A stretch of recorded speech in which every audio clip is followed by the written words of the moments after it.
रंग में अद्भुत निशान सीधी है। श्री राम अद्भुत निशान सीधी है।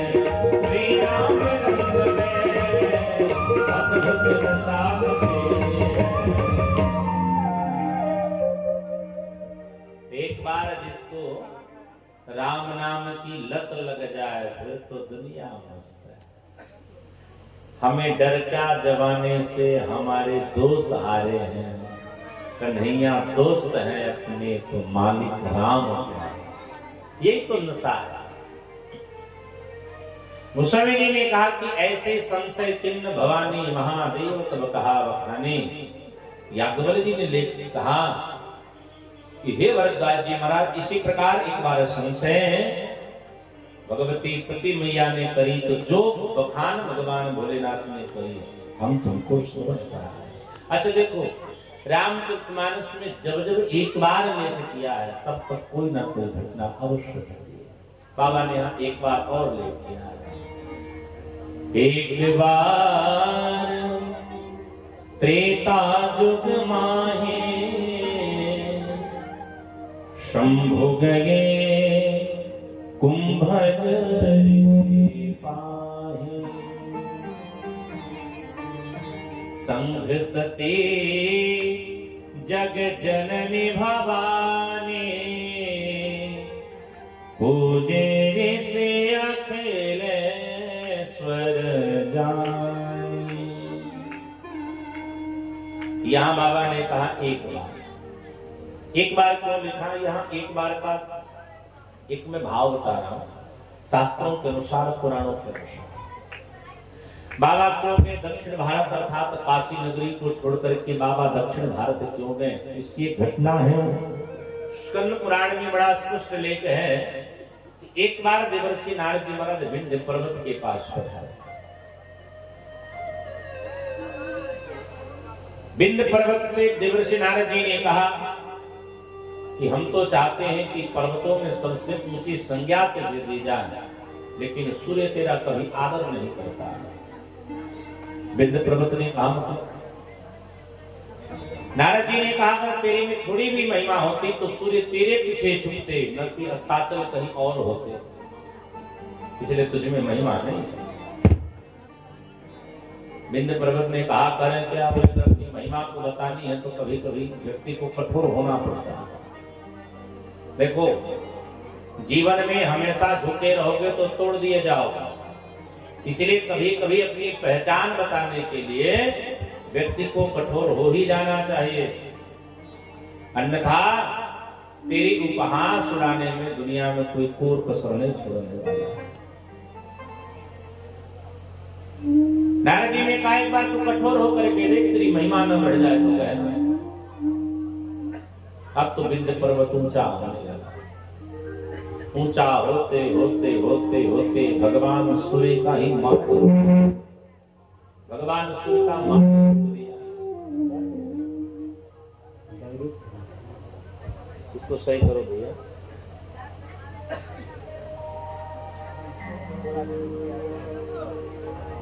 आप नहीं जानते हो मत छेड़खानी करो। जो ऑपरेटर उसको बुला, जोर से बोलो जय सिया राम, और जोर से बोलिए। जो ना बोले जोर से जय श्री राम एक नंबर का नमक हराम, इसलिए जोर से बोलो जय सिया राम। देवर्षि नारद जी के कथनानुसार विंध्य पर्वत ऊंचा होने लगा। होते होते सूर्य का मार्ग रोक गया। अब तो जब सूर्य आगे नहीं बढ़ा तो सृष्टि की स्थिति ही बदलने लगी। अब तो जितने देवता आदि थे सब दौड़े दौड़े विंध्य के पास पधारे, पर विंध्य किसी की बात सुनने वाला। भोले बाबा कहाँ गए? बोले काशी नगरी में निवास करने वाले एक महात्मा के पास गए, जिस महात्मा का नाम श्रीमान अगस्त ऋषि। अगस्त जी के कुटिया पर गए। बाबा ने निवेदन किया कि प्रभु मैं आपसे निवेदन करूं कि आप अपने शिष्य को समझाइए और आप दक्षिण प्रदेश चले जाए। भगवान भोलेनाथ जी से अगस्त ऋषि ने कहा कि प्रभु काशी में मुक्ति मिलती है, अब मुक्ति देश छोड़ करके हम राक्षसों के देश जाए।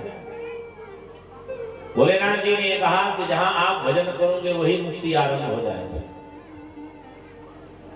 इसलिए आप चलो, मैं आपको वचन देता हूं, एक बार आपकी महिमा को बढ़ाने के लिए मैं आपके प्रदेश अवश्य आऊंगा, आपकी कुटिया पर मैं अवश्य आऊंगा। देखो गुरु के प्रति समर्पणता क्या होती है, अगर यह सीखना है तो विंध्य पर्वत से सीखना चाहिए। आजकल तो गुरु है, चेला चेला, आजकल तो गुरु चेला में बड़ा झंझट है। जैसे कोनो गांव में दो भाई रहा करते थे, किसी गांव में दो भाई रहा करते। अच्छा, भाइयों में प्रेम हो तो बड़ा आनंद है, पर भाइयों में बैर हो जाए तो बड़ा गड़बड़ है। दोनों भाइयों में एक बार झगड़ा होगा। अच्छा, झगड़ा आजकल होती तो होता क्या है, बोले झगड़ा होती तो आजकल बंटवारा जल्दी होता। दोनों भाइयों में कहा बंटवारा होने चाहिए, पंचायत बुलाई गई, पंच परमेश्वर पधारे, सब कुछ बांट दिया गया।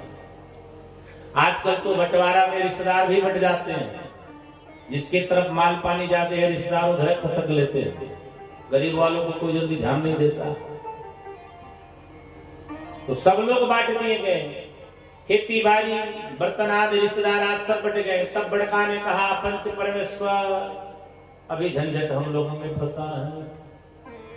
पंचों ने कहा, कौन से झंझट? बड़का ने कहा, भी गुरुजी तो बांटे नहीं गए हैं। हाँ। और जब तक गुरुजी ना बांटे जाए तब तक बंटवारा कैसे? पंचों ने कहा, गुरुजी कोई लट्टू है जो आधा तुमको दे दे आधा उनको दे दे। बड़का ने कहा कि जब तक गुरुजी का झंझट एक में होगा तब तक बंटवारा कैसे माने जाए? तब सरपंच में एक बड़े बूढ़े आदमी थे, उन्होंने कहा, देखो गुरुजी तो हम नहीं बांट सकते हैं, लेकिन एक उपाय हम कर सकते हैं जिससे बंटवारा हो जाएगा। बड़का ने कहा, कही? बोले, तुम बड़े भाई, तुम बड़े हो, इसलिए गुरुजी जब तेरे घर आए तो तुम गुरुजी के केवल दाहिने पांव की पूजा करो। और ये छुटका के घर जब गुरुजी जाए तो छुटका केवल बाएं पांव की पूजा करे। हो गई बंटवारा। बड़का ने कहा, बहुत अच्छा आप लोगों ने बांटा। अब तो गुरुजी को पता ही नहीं था। कभी कभी गुरुजी लोग ऐसे घर में जाते हैं तो झंझट में पड़ जाते हैं। गुरुजी को पता ही नहीं था कि चेला लोग हमारा बंटवारा कर रहे। एक दिन गुरुजी बड़का के घर पर आए। अब ऐसे चौकी पर गुरुजी बैठे थे, परात में पानी लाया हो, गुरुजी दोनों पांव लटका के बैठे थे, पर बंटवारा के अनुसार बड़का भाई केवल दाहिने पांव को ही धुल रहा है, दाहिने पांव पे चंदन लगा रहा है। गुरुजी सोचे जब बाबा की तरफ देख ही नहीं रहा तो झुट्ठों लटका के काम मतलब, इसलिए गुरुजी अपनी पांव उठाए और अपने दाहिने जंघे पर रख दिए। अब तो बड़का को जैसे लगा कौन फुट कपारे चढ़ गए। बड़का कहा, अरे हमारे दुश्मन का हिस्सा हमारे समन्वय हमारे हिस्सा पे चढ़ बैठा। उठाया डंडा और गुरुजी के बाएं पांव पर कस के एक डंडा मारा। गुरुजी बोले, क्या कर रहे हो? बड़का ने कहा, हम आपको नहीं मारे, हम छुटके के हिस्सा को मार रहे हैं, हम लोगों में बंटवारा हो गया। गुरुजी बोले, जय हो, धन्य। दूसरे दिन गुरुजी को छुटका के घर जाना था। सुबह लोटा में पानी लेकर के गुरुजी शौच जा रहे थे। छुटका के घर के पीछे से रास्ता था। गुरुजी ने क्या देखा कि छुटका उसका भाई एक सुंदर सी चट्टान पर कुल्हाड़ी में धार दे रहा था। एक आदमी पूछा कि अचानक कुल्हाड़ी में धार क्यों दे रहे हो? उसने कहा कि सुनो, हमने सुना है कि कल हमारे वाले हिस्सा पर हमारा बड़का भाई डंडा मारा था। आज गुरुजी हमारे घर आएंगे और कहीं भूलवश उसका हिस्सा हमारे हिस्से पे चढ़ गया, हम गुरुजी का दाहिना पांव काट के फेंक देंगे।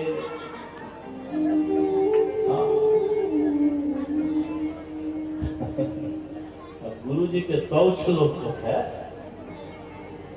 लोटा फेंके गुरुजी खसक गए। गुरुजी मन में विचार किए भाड़ बजाई से चेला। हाँ हो कि लूला लंगड़ा होने से अच्छा है बिना चेले के आराम से। तो गुरु के प्रति अगर समर्पणता किसी को देखनी है, बड़े ध्यान से सुनना, गुरु के प्रति अगर निष्ठा किसी को देखनी है तो विंध्य पर्वत से सीखनी चाहिए। जैसे विंध्य पर्वत ने देखा उसके सामिप्य में उसके गुरुजी पधारे हैं, तो विंध्य पर्वत तुरंत लेट करके गुरुजी को प्रणाम किया। आज भी आप कभी विंध्याचल जाइएगा तो विंध्य जो क्षेत्र पर्वत है, आप उसको ऐसे लेटा हुआ पाइएगा। गुरुजी ने कहा, बेटा मैं दक्षिण देश की यात्रा पर जा रहा हूं और मेरी इच्छा है कि मैं जब तक यात्रा को पूरी करके वापस न आऊं बेटा, तब तक तुम ऐसे ही लेटे रहना। आज भी विंध्य पर्वत इस परीक्षा में है, प्रतीक्षा में है कि गुरुजी आए तो मैं उठ करके सूर्य का मार्ग करूं। भगवान भोले बाबा अपने वचन को सिद्ध करने के लिए भगवती सती मैया के साथ अगस्त जी की महिमा को बढ़ाने के लिए उनकी कुटिया पर पधारते। हमारी माताएं बहनें बड़े ध्यान से सुनना, जब स्त्री अपने पति के साथ धर्म परायण होती है, स्त्री जब अपने पति के साथ भगवान की चर्चा को सुनने के लिए जब व्याकुल होती है, तो ऐसे स्त्री को शास्त्र भी प्रणाम करते हैं और यहाँ सती को प्रणाम किया जाता है। एक बार त्रेता जुग माही, एक बार त्रेता जुग माही, शंभु गए तुम भजन सिपाही, शंभु गए तुम भजन सिपाही, संघ सती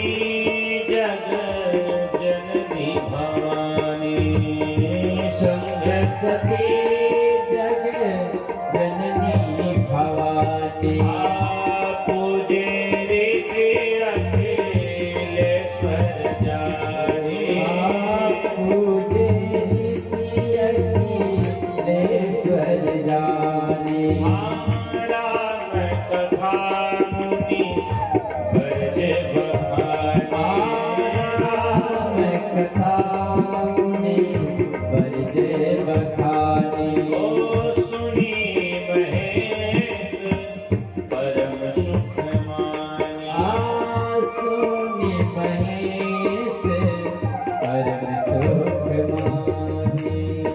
भगवान भोले बाबा कथा श्रवण करने जा रहे हैं। अच्छा एक नियम है, बिना पत्नी कथम धर्म, बिना पत्नी का कोई धर्म नहीं किया जाता।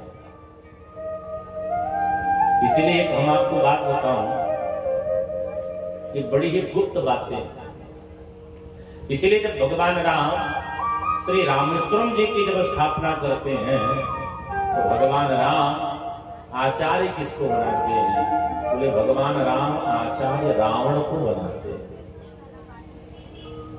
आचार्य को निमंत्रण देने जाना चाहिए, तो निमंत्रण देने कौन गए हैं?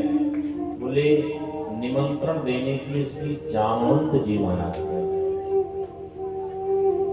जामवंत जी रावण के नाना के मित्र हैं, इसलिए जामवंत जी महाराज एक पद में रावण के नाना के समान थे।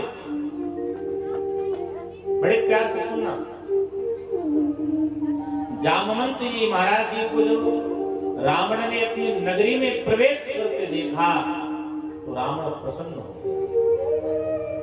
आज पहली बार रावण किसी को उठ करके सम्मान दिया, अपने सिंहासन से खड़ा हुआ, नीचे उतरा, सर से मुकुट उतारा, नीचे रखा, हाथ जोड़ करके प्रणाम किया। बोले नाना जी आपका स्वागत है, आइए हृदय से लग जाइए। जामवंत जी ने कहा हृदय से बाद में लगूंगा, पहले बात सुनो।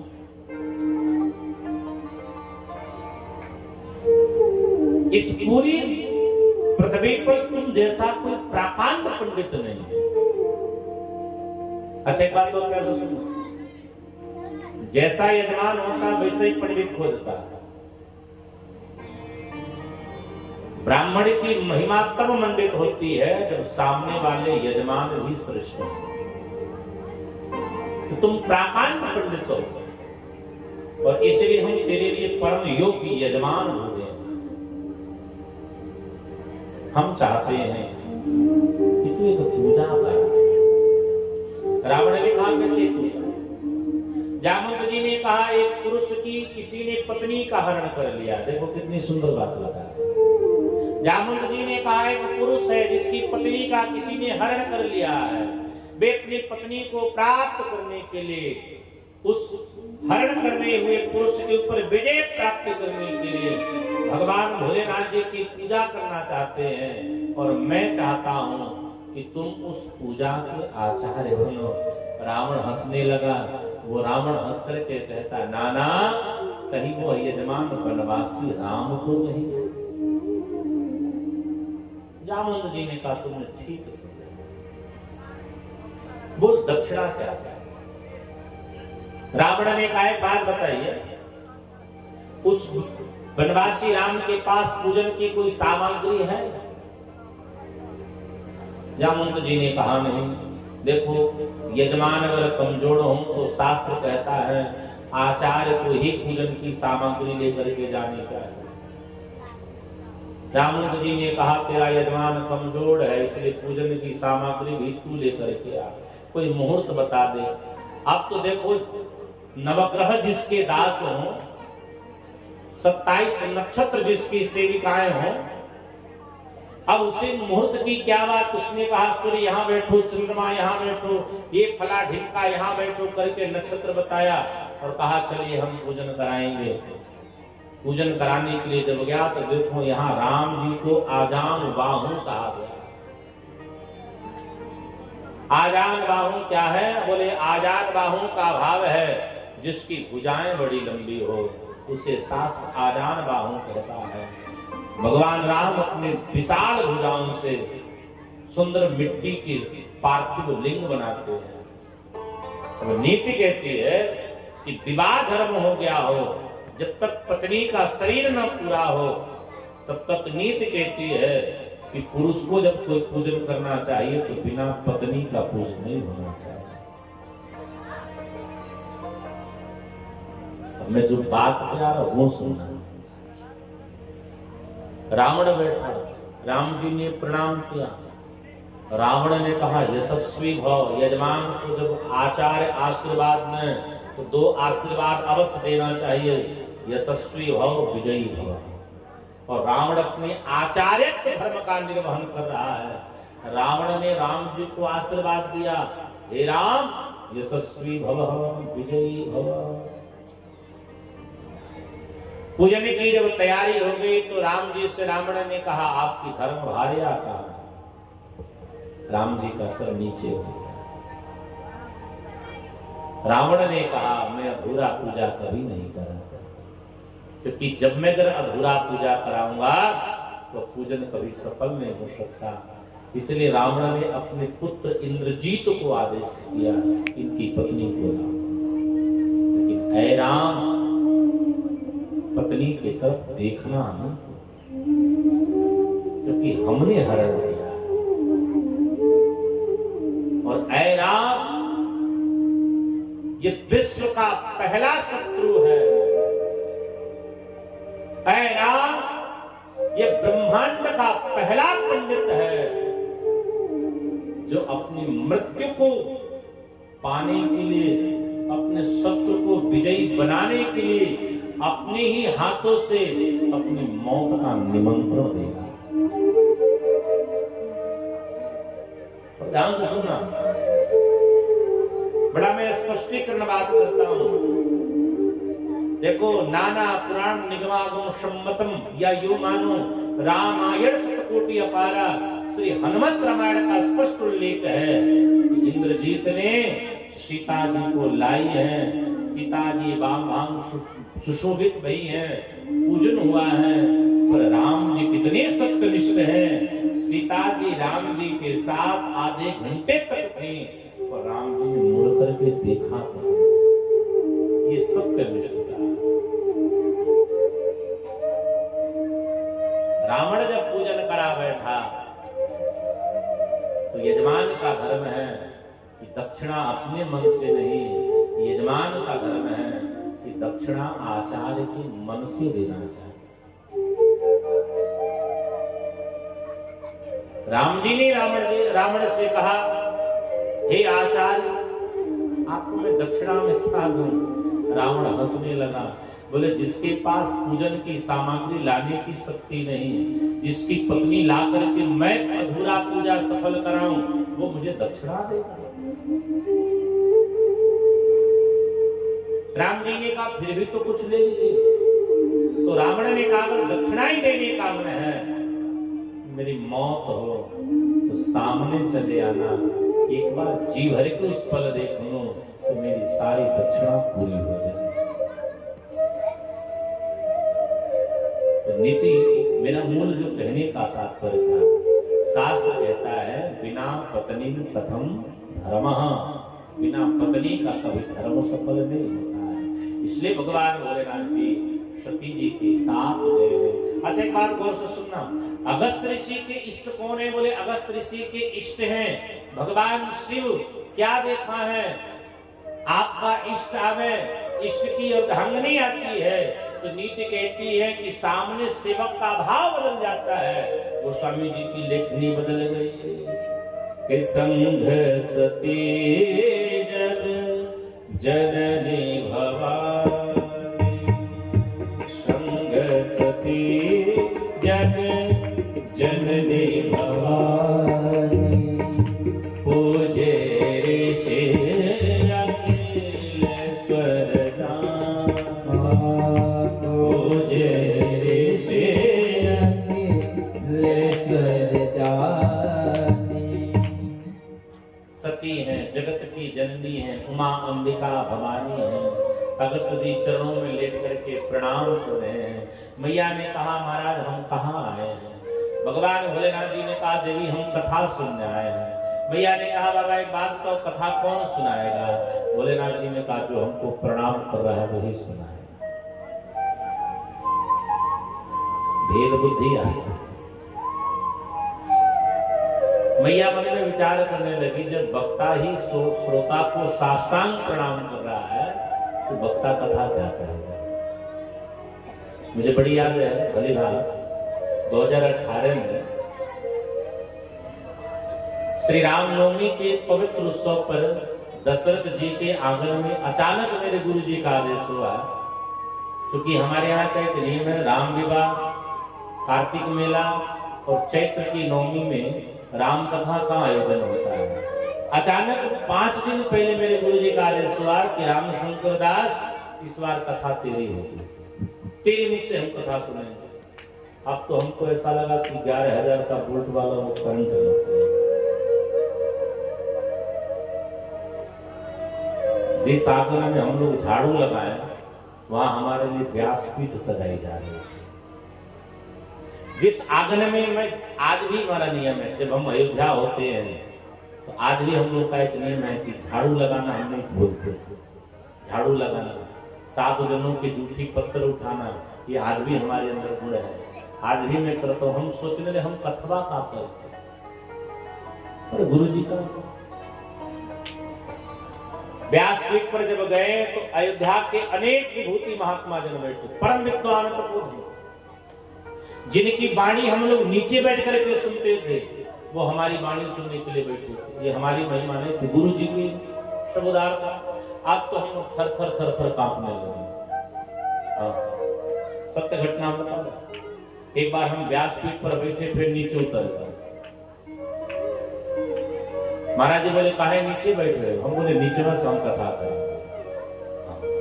अरे बोले गुरु जी इतना सुंदर व्यासपीठ बनाया। हम बोले महाराज हमारी हिम्मत तो नहीं कर रही। हमारे गुरु जी ने कहा साष्टांग हमको प्रणाम करो, आशीर्वाद हम देते हैं, हिम्मत तुमको मिलेगी। तो साष्टांग अपने राम जी प्रणाम की। गुरु जी दोनों भुजाओं से पीठ पर ऐसे थपथपाई और फिर कथाएं हुई। मानो अगस्त जी ऐसे ही आज भोलेनाथ जी के चरणों में लेट करके प्रणाम कर रहे हैं कि आप आशीर्वाद दीजिए ताकि आपके इष्ट की कथा हम आपको प्रेम पूर्वक सुना सकें। राम कथा मुनि बरज बखान, राम कथा मुनि बरज बखान, सुनी महेश परम सुकुमार, सुनी महेश परम सुकुमार। बाबा कथा कर रहे हैं, कथा की पूर्ण तत्व की वर्णन कर रहे हैं, पर कथा सुन कौन रहा है? बोले कथा केवल भगवान भोले बाबा सुन रहे हैं। तब गोस्वामी जी से लोगों ने पूछा मैया पार्वती मैया सती कहाँ है? बोले श्रोता के समाज में तो बैठी है पर मैया का मन कथा में नहीं। जैसे आज भी यहाँ कुछ लोग कथाएं सुन रहे होंगे, अब किसी का घर में मन लग गया होगा तो उसका कथा में मन नहीं लगता।